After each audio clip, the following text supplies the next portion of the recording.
더 큰 자본을 위한 욕망의 객시들 사이에 지친 여행객을 안내하고 줄인 투숙객을 대접하는 노동의 자리는 사라졌습니다. 이 넓은 호텔 안 어디에도 우리의 자리가 보이지 않습니다. 그러나 주님, 당신의 정의가 사라진 이곳에 농성장을 세웁니다. 당신이 찾아오실 빈방을 함께 만듭니다. 우리는 더 이상 외롭지 않습니다. 우리는 끝내 잃어버린 삶의 자리를 되찾을 것입니다.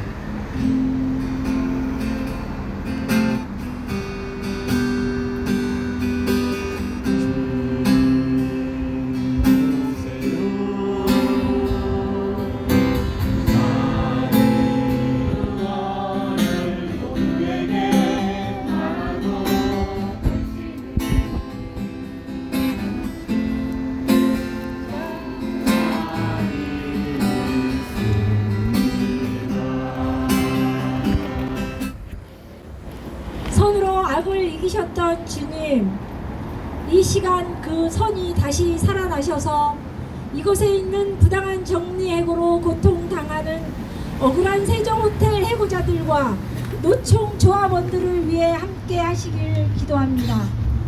세종호텔 사업자 측은 경영난을 빌미로 하여 상식으로는 도저히 이해할 수 없는 온갖 꼼수로 노총 조합원과 30여 년이나 회사 일을 내일처럼 감당해온 이들을 거리로 내쫓았습니다. 사업자 측은 더 많은 이윤 창출의 목적으로 삶의 전부였던 목숨 같은 직장을 박탈당하게 하여 그들의 미래와 가정을 무너뜨렸습니다. 만약 우리가 이 사건을 간과한다면 그 다음 정리해고의 차례는 나의 형제요, 나의 자녀요, 나아가 내가 될지도 모른다는 생각이 듭니다. 자본에 밀려난 이 세종호텔 해고 노동자들은 이 시대가 만들어낸 강도 만난 사마리아인일지도 모릅니다. 주님, 우리가 이들에게 선한 이웃이 되게 하시길 간절히 원합니다. 연대와 투쟁으로 주님이 가르쳐주신 그 길을 당당히 함께 나아가도록 저에게 지혜와 용기를 주소서. 정부와 중구청은 기득권자들의 편에 서서 문제를 풀기보다 억울한 국민이 더 이상 발생하지 않도록 약자와 소외된 자들의 편에 서서 적극적으로 문제 해결에 임하도록 인도하소서. 주님, 정의가 강물처럼 흐르게 되길 기다리는 게 아니라 저희가 그 강물이 되어 흐르게 하시고 평화가 들불처럼 일어나길 기도만 하기보다 우리가 들불이 되어 활활 타오르게 하소서. 고통받는 자들과 함께 하셨던 주님, 이 자리에 탄식과 신음의 소리에 응답하시어 하늘의 문을 열게 하시고 이 힘든 싸움이 끝나 일상을 되찾는 복직이 속히 이루어지게 하소서. 지금도 선으로 악을 이기시는 예수님의 이름으로 간절히 기도합니다. 아멘.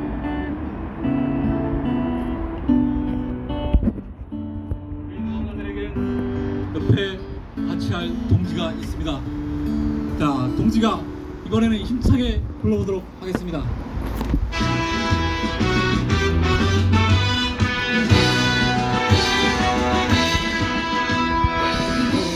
지는 거센 바람에도 뒤쳐오는 거센 오감에도 우리는 반드시 모이었다. 마주 보았다. 살래는 것, 돈 받는 것, 자리 참 살면서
이 열기 이 날씨보다 더 뜨겁습니다. 이 뜨거운 열기에 이어서 현장의 증언으로 민노총 서비스연맹 관광레저 산업부부 세종호텔 지부에서 현장의 증언을 하시겠습니다.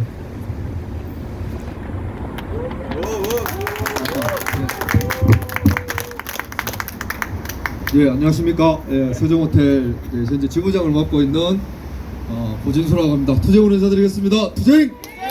예, 저는 여기 이제 2001년도 부지아라는 일식당에 일식 요리사로 그렇게 입사를 해서 20년 딱 채우던 해에 이제 정리해고를 당하고, 예, 지금 600일 가까이 지금 여기 천막 농성장과 그리고 주명건 회장이라는 명예회장이 살고 있는 집 앞, 그리고 세종대학교를 오가면서 우리 복직을 요구하는 투쟁을 이어가고 있습니다. 매주 화요일 이렇게 함께 해주시는 분들 덕분에 또 이렇게 호텔 앞에서 우리의 투쟁의 해고 복직을 원하는 이 많은 분들이 계시다는 것을 거리를 다니시는 분들과 그리고 특히 세종호텔 안에서 일하고 있는 노동자들 그리고 경영진들 다들한테 우리의 요구가 전달되게끔 함께 해주셔서 다시 한번 감사드립니다. 세종호텔 보시기에 위치도 좋고 이게 이제 대학교가 운영하는 수익용 사업체다 보니까 아마 이런 생각을 합니다. 저희들 투쟁이 굉장히 힘든 이유가 이게 한 개인이 하는 그냥 그런 사업체라면은 보시다시피 이제 관광객들이 물밀듯이 오고 있고 그리고 정상적으로 또 운영을 하게 되면은 수익을 훨씬 더 창출할 수 있다라는 거는 그냥 뭐 중학생 수준만 되더라도 중학생들이라도 약간 이 뭐 기본 돌아가는 부분에 대해서만 안다면은 이 정도면은 그냥 영업을 제대로 하는 게 훨씬 더 수익이 발생하겠구나라는 생각을 가질 수 있을 텐데 하지 않고 있습니다. 이들은 왜? 오히려 이 사학재단이라는 학교의 자산이라는 그런 이유 때문에 어찌 보면은 이 뒤에서 뭔가 이렇게 각종 이사회라든지 이런 절차를 통해서 자기 주머니를 채우는 그런 구조다 보니까 당장은 그 주명건이라는 그 설립자의 아들이고 이 모든 사태를 있게 한 그 주명건이라는 사람이 지금 당장은 자기 주머니 채우는 게 쉽지 않은 상태니까 이 호텔의 영업 정상화보다는 오히려 미래를 생각하는 그런 상황에서는 이곳에 노동조합이 없는 그리고 제대로 된 노동조합이 없는 그리고 정규직들이 최대한 줄어드는 그것을 원하기 때문에 지금 호텔은 장사가 이제 막 더 잘 되고 훨씬 더 수익을 창출할 수 있게끔 누구라도 만들면 되는데 그것을 하지 않고 있는 이유가 그렇게 있습니다. 그래서 주명건은 어찌됐든 법원 판결이나 이런 것들을 통해서 뭐 보통 법원 판결 하게 되면은 한 3년 가까이 걸리니까 대법원 판결까지 가려면은 그러면 그 기간 동안 이렇게 자기 노동을 팔아서 생활하는 이 노동자들이 지쳐서 나갈 때까지 그거는 기다리겠다라고 애초에 처음 시작부터 아예 공공연하게 소문을 내고 시작을 했습니다. 그래서 그럼에도 우리는 당연히 보시다시피 이제 호텔 장사는 다 잘 될 것이고 그리고 이 호텔은 영업을 하지 않을 수가 없습니다. 이게 한 개인의 자산도 아니고 수익용 자산에 그리고 좀 좋은 위치에서 너무 오랫동안 올해가 58년째 아마 여기서 영업을 하고 있을 텐데 호텔 명의로 가지고 있는 자산만 해도 2천억 원이 훨씬 넘습니다.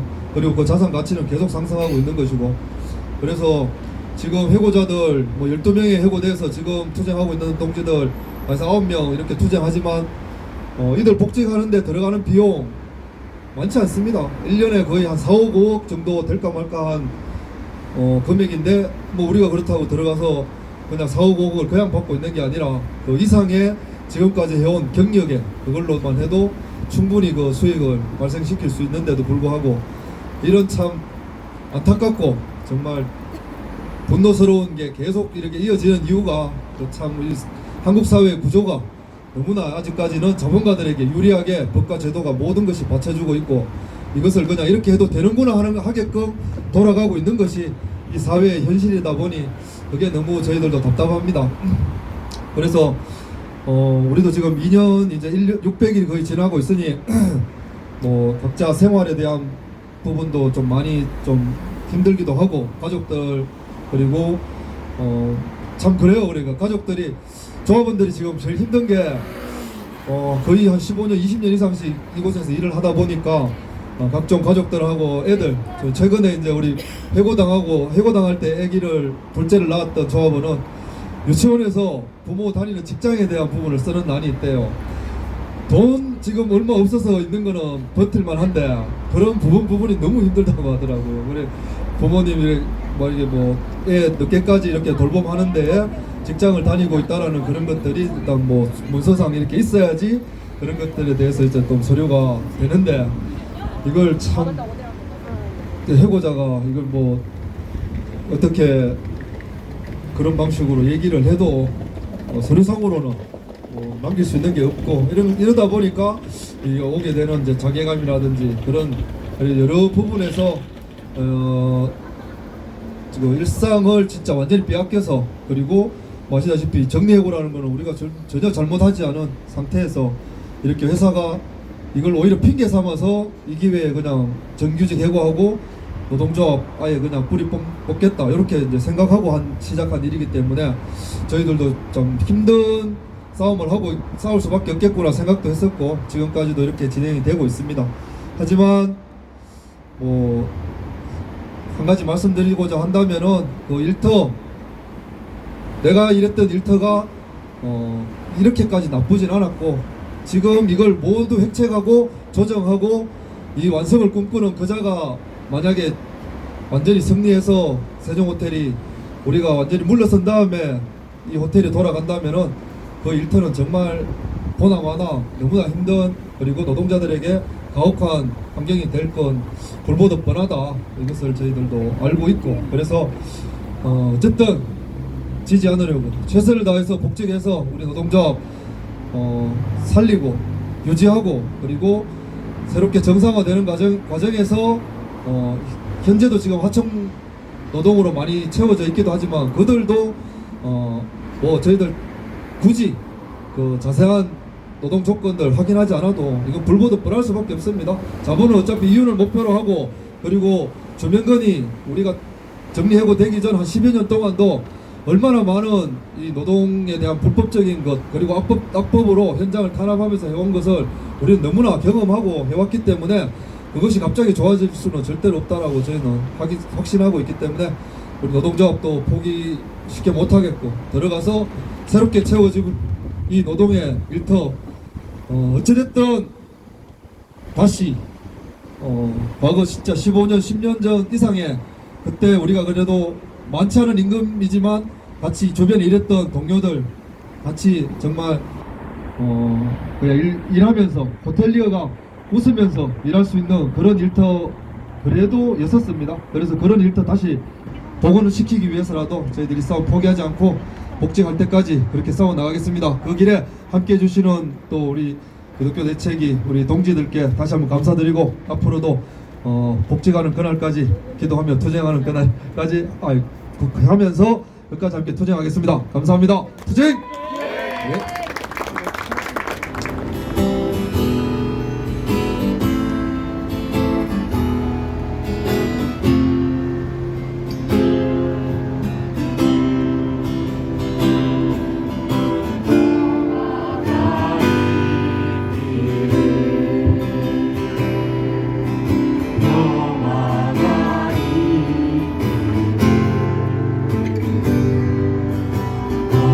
너희에게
말씀이 멸망한 자들에게는 어리석은 것이지만 구원을 받은 사람인 우리에게는 하나님의 능력입니다. 성경에 기록하기를 내가 지혜로운 자들의 지혜를 말하고 총명한 자들의 총명을 폐할 것이다 하였습니다. 현자가 어디 있습니까? 학자가 어디 있습니까? 이 세상의 변론자가 어디에 있습니까?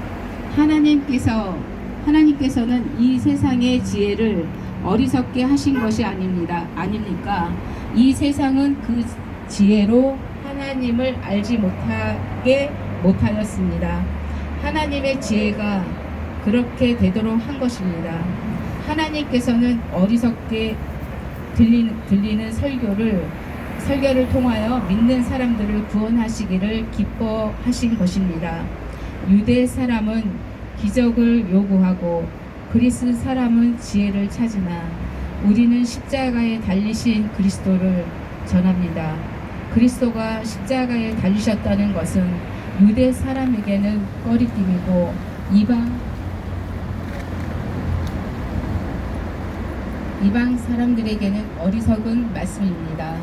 그러나 부르심을 받은 사람에게는 유대 사람들에게나 그리스 사람에게나 이 그리스도는 하나님의 능력이요 하나님의 지혜입니다. 하나님의 어리석음이 사람의 지혜보다 더 지혜롭고 하나님의 약함이 사람의 강함보다 더 강합니다. 아멘. 네, 반갑습니다.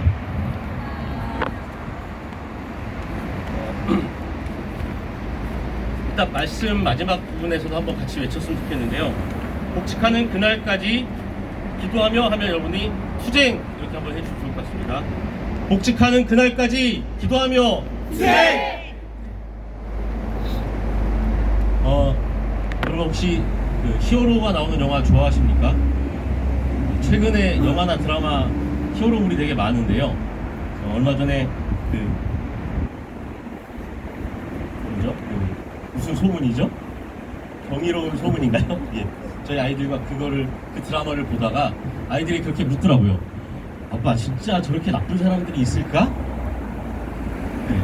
거기 나오는 뭐 정치인들, 자본가들 아이들이 보면서 되게 충격이었나 봐요. 그래서 불행히도 우리가 사는 세상에는 저 드라마에서 나오는 사람들보다 더 악한 사람들도 있단다. 이 말을 해야 되나 말아야 되나 고민을 했는데 그게 사실이니 어떻겠습니까? 그렇게 말을 했습니다. 그러니까 아이들이 더 충격을 받더라고요. 우리가 사는 세상이 그렇게 악으로 넘쳐나는 세상이구나.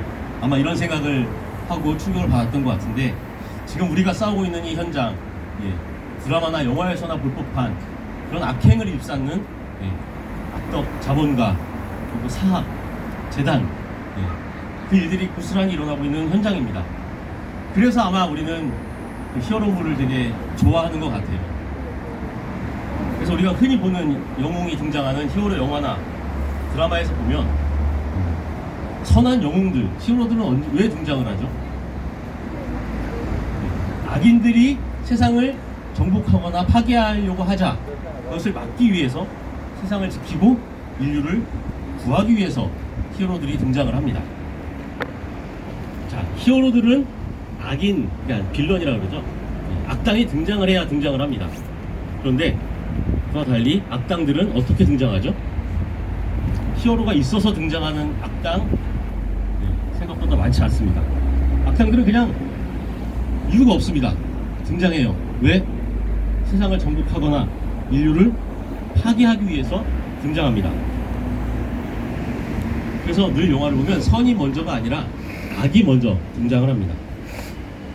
이렇듯 선의 의지 그리고 악의 의지는 이렇게 서로 정반대의 모습 혹은 정반대의 방향, 정반대의 의지를 갖고 있는 것처럼 보입니다. 하지만 좀 더 자세히 들여다보면 어떨까요? 그렇지 않다는 것을 우리는 알 수 있습니다. 이 세상을 지키고 인류를 구한다는 그 선한 의지 자체는 사실 우리가 생각하는 것처럼 구체적이거나 주체적이지 않습니다. 왜냐하면 이러한 선한 의지를 실현하는 데 있어서 그것을 행동으로 옮기는 데 있어서 필요한 조건이 하나 있습니다. 그 조건이 무엇일까요? 바로 악입니다. 악이 있어야 선은 그제서야 등장하고 활동합니다. 다시 말해서 이 세상을 정복하거나 인류를 파괴하는 그런 행위자가 선에겐 필요한 것이죠. 그래서 선한 영웅은 그저 그 악을 방해하거나 지연시키거나 막을 뿐입니다. 그래서 언제나 선은 악에 대해서 수동적입니다. 세상을 정복하고 인류를 파괴하려는 존재가 없으면 히어로, 선한 영웅은 사실 등장할 필요가 없기 때문이죠. 그래서 어쩌면 악은 그 자체로 충만해 보입니다. 악한 의지는 선이 없어도, 선한 의지가 전제되어 있지 않아도 스스로 존재합니다. 악한 행동은 선한 행동의 결과로 등장하지 않습니다. 그래서 악은 선으로부터 독립적이고 또 스스로 아주 주체적입니다. 악당의 악한 행동은 그저 이 세상을 소유하고 자신을 위해서, 자신의 욕망을 위해서 세상을 파괴하고자 하는 그런 자기 중심적 방향성의 결과일 뿐이라는 말입니다. 물론 이러한 이야기가 이 세상에 존재하는 모든 악의 실체를 완전하게 설명해 줄 수는 없을 것입니다. 악이 선의 결핍이든 악이 평범한 이들의 무책임이나 무관심이든 간에 어쩌면 사실 악의 실체를 말하는 것은 하나님의 실체, 신의 실체를 말하는 것처럼 아주 어렵고 복잡한 문제이기 때문입니다. 하지만 우리가 이 고통스러운 현실을 살아내고 또 이 현실의 부조리와 이 부조리에 대해 투쟁하고 있는 이 가운데 한 가지는 확실하게 경험하게 됩니다. 그것은 우리가 지금도 여전히 뼈저리게 느끼는 선의 나약함입니다.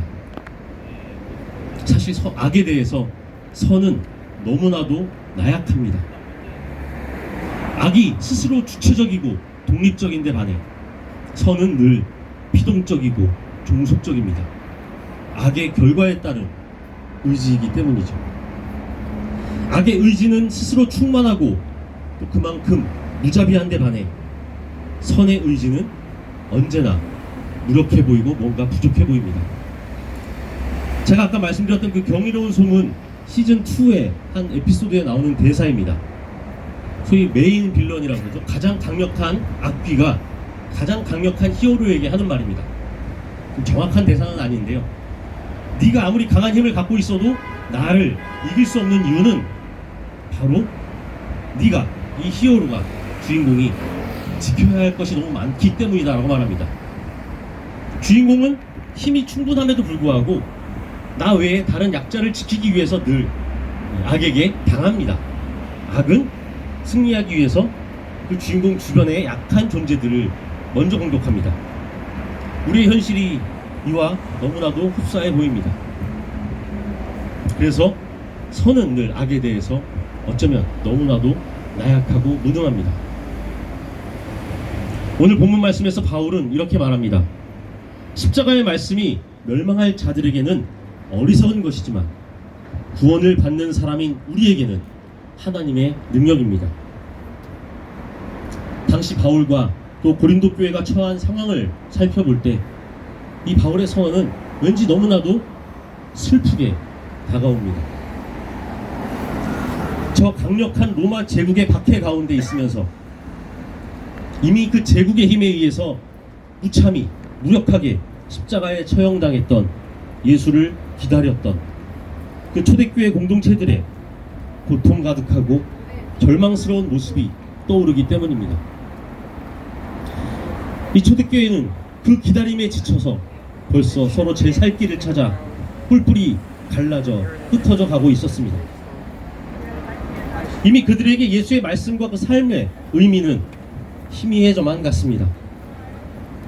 그러다 보니 좀 더 세련되고 화려한 것들을 찾아 헤맬 수밖에 없었던 것이죠.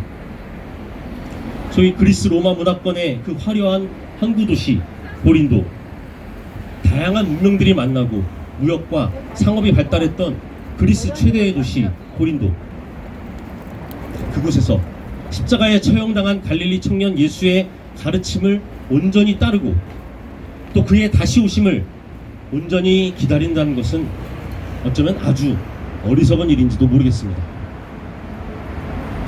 그리스도의 가르침, 그 십자가의 말씀이라는 것이 어쩌면 이제 시대에는 뒤떨어지고 그저 너무나도 이상적이거나 비현실적인 것이라 여겼는지도 모릅니다. 그러다 보니 점점 교회는 본질을 벗어나기 시작하고 다시 이 세상의 질서 안으로 편입해가기 시작했던 것이죠. 그래서 그 교회 안에서조차 부자들의 목소리가 커지고 어떤 계파의 가르침이 더 일상생활에 유용한지를 가늠하게 된 것입니다. 본래 교회는 십자가에 달린 그리스도를 따르기 위해 모인 곳이었습니다. 하지만 점점 그 십자가가 그들에겐 부담이고 짐이 되었던 것입니다. 그렇습니다. 그리스도가 십자가에 달리셨다는 것은 유대 사람에게는 거리낌이고 이방 사람에게는 어리석음입니다.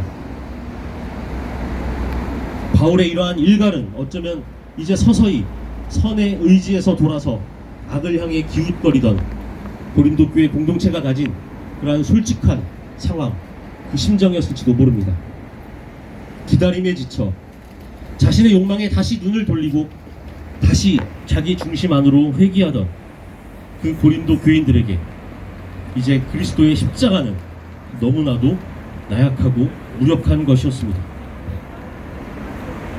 그들에게 그리스도의 말씀은 너무나도 어리석은 것이었습니다. 저 강력한 제국의 그 악에 맞선 선한 의지라는 것이 결국 비참하고 무력한 죽음이었다는 것이 점점 더 그들의 피부에 와닿기 시작했던 것입니다.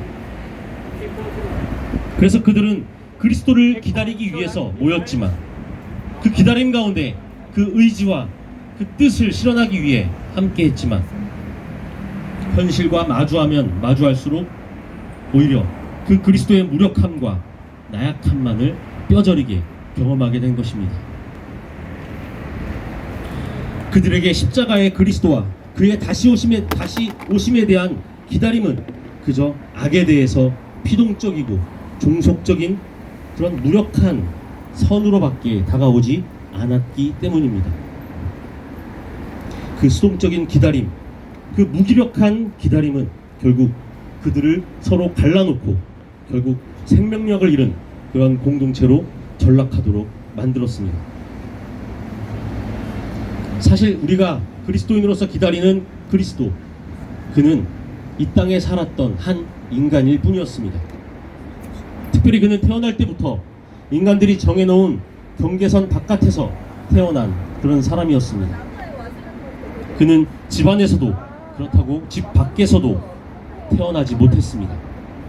그는 사람들에게 식량과 노동력을 제공하는 가축들 사이에서 태어났습니다. 그뿐 아닙니다. 그는 아버지라는 울타리 없이 자랐습니다. 그는 사회의 중심부가 아닌 주변부의 상징인 갈릴리 지역에서 자랐습니다. 그는 노동자였으며 떠돌이였습니다. 그리고 그는 결국 동족의 요청에 따라 신성 노독자, 반역자, 반란자로 낙인 찍혀 저 강력한 로마 제국에 의해서 가장 비참하고 고통스러운 십자가형에 처해 죽임을 당했습니다. 그리고 결국 그는 장례조차 치르지 못한 채 돌무덤에 묻히고 말았습니다. 이처럼 예수는 어쩌면 인간과 비인간의 경계 그 사이에 살았던 그런 사람이었습니다. 하지만 그 가운데서 그는 오히려 전혀 새로운 세계를 살았습니다. 그저 꿈꾼 것이 아닙니다. 그저 기다리지 않았습니다. 그는 당시 많은 이스라엘 민중들이 그토록 염원했던 새로운 다윗 왕가의 통치, 그런 새 예루살렘을 기다리며 살지 않았습니다. 오히려 그는 자신의 삶을 통해서 몸소 하나님 나라를 실현하고 앞당겨 살아냈습니다. 모두가 이때냐 아니면 저때냐, 이곳이냐 저곳이냐라고 물을 때 그는 지금 여기서 하나님 나라를 살아냈습니다. 인간이 인간을 지배하고 인간이 인간을 차별하고 소외시키고 인간이 인간을 도구로 삼아 착취하는 세계 가운데 그는 모든 인간이 인간답게 그런 삶을 사는 그런 세계를 몸소 살며 우리에게 보여주었습니다.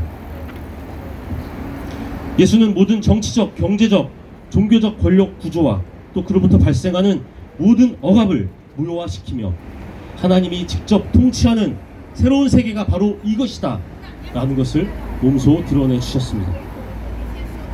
그리고 자신을 통해 모두가 그 새로운 세계를 경험하게 하고 또 그것을 살아가도록 하는 스스로가 살아있는 증인이 되었습니다. 하지만 불행히도 그의 죽음 이후 사람들은 또다시 새로운 세계를 찾고 기다리기 시작했습니다. 그리고 사람들은 그 기다림의 핑계를 만들기 위해서 그 예수에게 온갖 화려한 치장을 덧입히기 시작했습니다. 그에게 승리자의 면류관을 씌우고 영광의 도포를 입혔습니다. 통치자가 필요 없는 하나님의 통치 세계를 살았던 그에게 사람들은 왕이라는 칭호를 붙였습니다. 그리고 그에 걸맞는 화려한 건물을 세우고 권위를 세우기 시작했습니다. 그러면서 사람들은 이 세계의 중심, 자기들이 욕망하며 살기 위해 노력하던 그 세계에 대한 환상을 예수가 꿈꾸던 새로운 세계, 예수가 살았던 그 하나님 나라에 덧씌우고 말았습니다. 이 세종호텔 일가가 세우고 있는 그 화려한 학교, 화려한 호텔의 건물, 어쩌면 우리에게 단적으로 보여주는 그러한 모습이 아닐까 생각됩니다. 자신들이 갖고 있는 잘못된 신앙에 예수를 덮어씌워 자신들의 욕망을 채우는 도구로 삼고 있는 것입니다. 사도 바울은 마찬가지로 그 가운데 살았습니다. 그는 한때 자신의 동족처럼 이스라엘의 영광과 회복을 꿈꾸던 그런 사람이었습니다. 그래서 힘없이 죽어간 저 인간 예수를 그리스도 하나님의 아들로 믿는 사람들을 찾아 핍박하고 죽이는 일에 몰두했던 사람이었습니다. 하지만 그는 그 죽이러 가는 길 한복판에서 십자가에 처형된 예수를 만나게 됩니다. 그리고 그 만남의 결과 그는 지나온 삶의 궤적을 모두 버리고 새로운 삶의 방향으로 몸담게 됩니다. 과거의 종교적 권위와 규율, 그것을 도구로 인간을 정죄하고 통제하던 그 옛 질서를 거부하고 만 것입니다. 그리고 그는 예수를 통해 경험한 그 새로운 세계를 찾아 향하게 됩니다. 그래서 바울 또한 이제 옛 세계와 새로운 세계 사이의 중간자가 됩니다. 그는 자신의 변화로 인해서 옛 세계로부터 쫓겨나 예수가 살았던 새로운 세계를 향해 다름질치는 그런 사람이 됩니다. 그는 과거 자신을 붙잡았던 그 옛 세계로부터 탈출을 감행하고 예수를 통해 발견한 새로운 세계, 하나님 나라를 향해 평생 몸을 내밀면서 그 목표점을 바라보고 달려갑니다. 우리는 저 고린도 교회의 구성원들과 마찬가지로 아직 옛 세계 안에서 살아가고 있습니다. 그리고 그 안에서 새로운 세계를 그저 막연히 기다리는 것처럼 보입니다. 그렇다면 우리의 기다림의 실체는 과연 무엇일까요? 기다림이라는 것은 종종 복종과 체념의 다른 이름으로 사용되기도 합니다. 그저 넋놓고 앉아서 누군가가 오기만을, 누군가가 명령하기만을 바라는 그런 기다림 말입니다. 참고 기다리면 누군가 해결해 주겠지, 시간이 해결해 주겠지, 우리의 힘만으로는 안 되니 누군가의 도움이 있을 때까지 그저 잠잠히 있어야 안전하겠지, 그저 버티고 있다 보면, 숨죽이고 있다 보면 어떻게 되겠지. 사실 이 기다림은 기다림이 아니라 복종이며 체념입니다. 현실 만족이고 비겁함입니다. 그리고 자기 합리화의 따름입니다. 하지만 이 땅에는 과거로부터 지금까지, 예수로부터 그 이전부터 지금까지 전혀 다른 기다림을 선택한 사람들이 있습니다. 어쩌면 지금 이곳에 모인 우리가 그 가운데 하나입니다. 자신의 의지를 실현하기 위해 막강한 힘을 휘두르는 자본과 싸우며 거리로 나선 이곳 세종호텔 해고 노동자 여러분들이 바로 그들입니다. 또한 세상을 소유하기 위해 괴물같은 힘을 휘두르는 자본과 권력에 대항해 무모해 보이는 싸움을 함께하는 이곳에 모인 연대인들이 바로 그들입니다. 우리가 바로 그 기다림을 주체적으로 투쟁으로 바꾸는 사람들입니다. 이러한 우리의 기다림은 더 이상 복종과 체념이 아닙니다. 우리의 기다림은 악에 대항하는 선한 의지의 실현입니다. 일면 무력해 보이고 어리석어 보이지만 이것이 우리의 투쟁을 통해 드러나는 하나님의 능력과 지혜를 가장 닮은 예수의 십자가, 바로 그 비밀입니다. 이제 우리의 삶과 기다림은 그 자체로 투쟁입니다. 이것은 투쟁의 방식이 그저 기다림이라는 소극적인 의미가 아닙니다. 이것은 오히려 우리가 새로운 세계를 기다리는 방식 그 자체가 아니라 바로 투쟁으로 승화한다는 것을 의미합니다. 우리가 하나님 나라를 믿고 기다린다는 것의 의미는 바로 이 옛 세계의 법칙, 자본과 권력의 법칙을 거슬러 그 안에서 약하지만 함께 힘을 모아 싸워내는 것입니다. 더 이상 인간이 자본과 권력의 노예가 되지 않고 인간이 인간을 수단으로 삼지 않는 세계, 노동자가 자신의 노동과 그 대가로부터 소외되지 않는 사회, 모두가 인간으로서 자신의 삶을 온전히 살아갈 수 있는 내 삶의 주인이 되는 사회, 바로 하나님의 정의가 우리 삶, 이 세계 가운데서 실현되는 그런 세계를 우리는 지금 함께 바라보고 달려가고 있는 것입니다. 그래서 우리는 지금 그 하나님의 통치, 그 새로운 세계를 우리의 투쟁을 통해 기다리고 만들어가고 있습니다. 그리스도의 십자가를 이 거리에서 몸소 살아내는 우리 세종호텔 해고 노동자 여러분, 그리고 그 투쟁의 멍에를 함께 짊어진 우리 연대인 여러분, 이제 이 세상의 수많은 사람들이 여러분을, 우리를 본보기로 삼을 것입니다. 그러니 저들에게 그리스도의 십자가에 대적하여 원수로 살아가는 자들, 저 자본의 굴레에 묶여 죄의 노예가 된 저들의 최후가 결국은 멸망임을 보여줍시다. 그들은 자신의 두둑한 배를 하나님으로 섬기며 우상 숭배를 하고 또 자신의 비겁함과 수치를 영광으로 착각하고 있습니다. 그들은 지금 눈앞에 보이는 이익만을 생각하는 어리석은 자들입니다. 하지만 지금 이곳에서 함께 하나님 나라를 위해 투쟁하는 우리의 시민권은 바로 하나님 나라에 있습니다. 그리고 우리는 지금 그 하나님 나라를 우리의 투쟁을 통해 실현하고 기다리고 있습니다. 이 투쟁의 현장, 바로 이것이 우리가 투쟁으로 앞당겨 사는 하나님 나라입니다. 바로 그렇기 때문에 우리의 이 투쟁은 이 세계의 희망과 미래를 미리 앞당기는 구원의 사건일 것입니다. 나약하고 무력한 그리스도의 십자가가 우리를 그 무엇보다도 강하게 만듭니다. 그리고 바로 그것이 세상의 악과 싸우시는 하나님의 투쟁 방식입니다. 복직하는 그날까지 기도하며 투쟁! 함께 침묵하겠습니다. 주님의 나라가 이 땅의 아픔을 치유하고 평화와 정의의 새날로 속히 임하기를 바라며 한 마음으로 주님이 가르쳐 주신 기도를 드립시다. 제 마음에 하늘에 계신 하나님, 비록 제 마음이 지옥 같을지라도 하나님의 이름은 거룩히 빛나시며 나의 대신 신음소리가 나오는 죽음의 상황에서도 당신의 이름을 부르게 하소서. 모든 것이 우리를 버릴 때 하나님의 나라가 우리에게 오게 하시며 하나님의 뜻이 이루어지게 하소서. 비록 땅에서는 서로 죽일지라도 아버지의 뜻은 생명이며 땅에서는 생명의 끝처럼 보이는 것이 하늘에서는 당신 생명의 시작이기 때문입니다.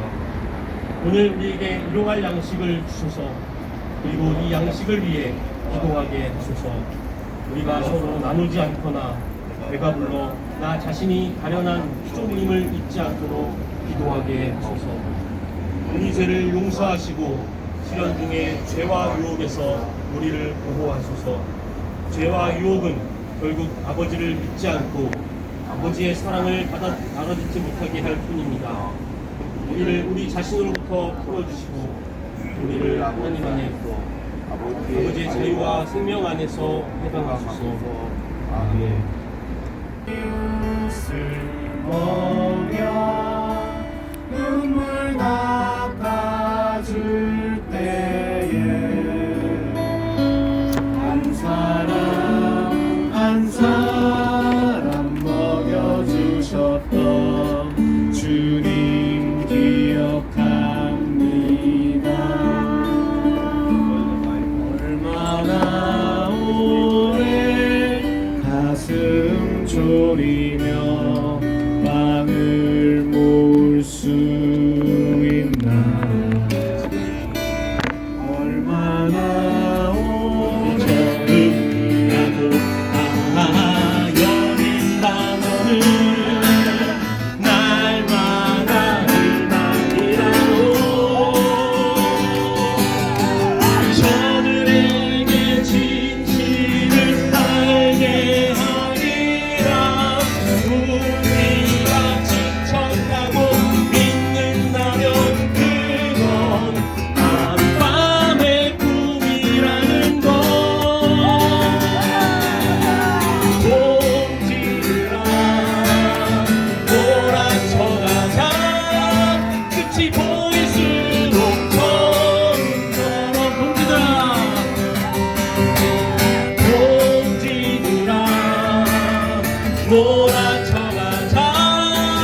끝이 보일수록 처음처럼.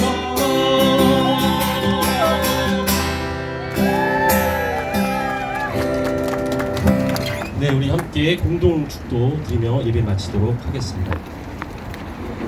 주님이 그대 앞에 계셔서 그대에게 바른 길 보이시기 바랍니다. 주님이 그대 곁에 계셔서 그대를 팔로 껴안아 지키시기 바랍니다. 주님이 여러분 뒤에 계셔서 못된 사람들의 나쁜 계획에서 그대를 보존하시기 바랍니다. 주님이 그대 아래에 계셔서 그대가 떨어지면 받아주시고 덫에서 끄집어내 주시기 바랍니다. 주님이 그대 안에 계셔서 그대가 슬퍼할 때 그대를 위로하시기 바랍니다. 주님이 그대 둘레에 계셔서 남들이 그대를 덮칠 때 막아주시기 바랍니다. 주님이 그대 위에 계셔서 그대에게 복 주시기 바랍니다. 이처럼 은혜로우신 하나님이 그대에게 복 주시기 바랍니다.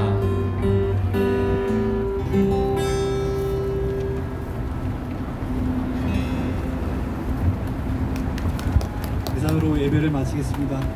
투쟁!